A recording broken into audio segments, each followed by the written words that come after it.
There are new questions being raised about the Obama administration's strategy against ISIS amid reports of U.S. bombers sent to conduct airstrikes in Iraq and Syria returning to base without having fired a single weapon repeatedly, like 70%, 75% of the time.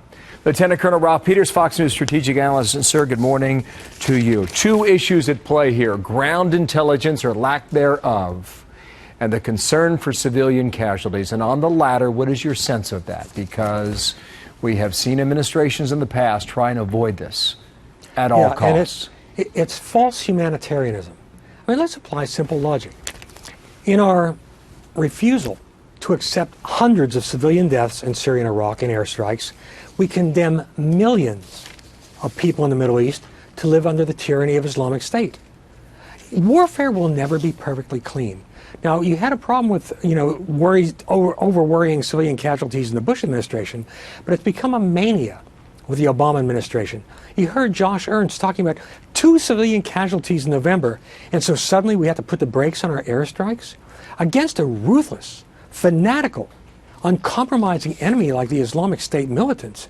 If you elevate worries about collateral damage and civilian casualties above the will to win, you will lose, and we are losing. 3/4 of our planes come back to the carriers or their bases with bombs still aboard. They couldn't, even when they thought they saw a target, the bureaucracy they had to go through while they're in the air to get approval to hit the target is ridiculous. And oh, by the way, it's further complicated by the fact that Islamic State has captured so many U.S.-built militaries from the Iraqis that from the air it's hard to tell whose side they're on, who's in the Humvee. That's a great point, too. You mentioned Josh Ernst. I think this is what you were referring to. Listen to this.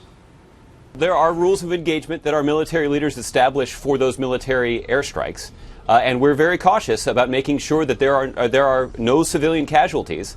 The Department of Defense did report that an airstrike that was carried out at the end of last year did result in the death of some innocent people inside Syria. That's something that we're working very hard to minimize. So he's saying those are the rules of engagement the military leaders have set up. I mean, you heard it right there. I think, Colonel, if you want to win this war, you have to have people in place that can make your fighters effective.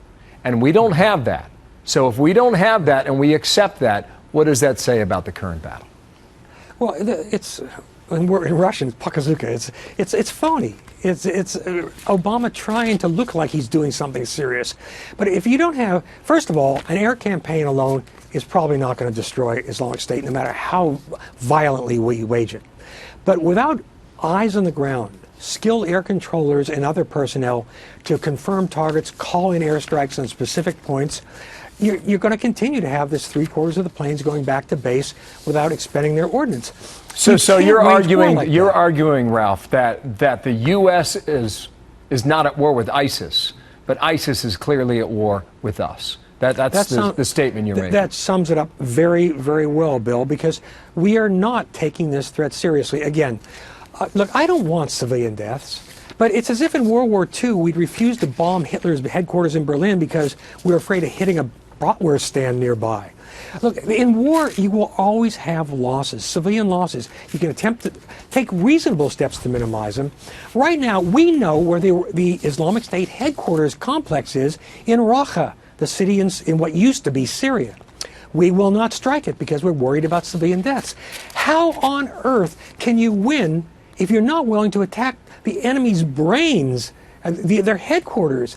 I mean, look, war is never going to be pretty. Defense contractors have been lying to the American people for generations about pinpoint strikes, precision strikes, clean war, no penalties, no costs. Warfare will always have costs. They will be ugly. But the longer you delay serious action against ISIS, the worse the humanitarian tragedy for the millions of people who now suffer under the control of Islamic State. Our humanitarianism is phony. Colonel, thank you. Ralph Peters in Washington today.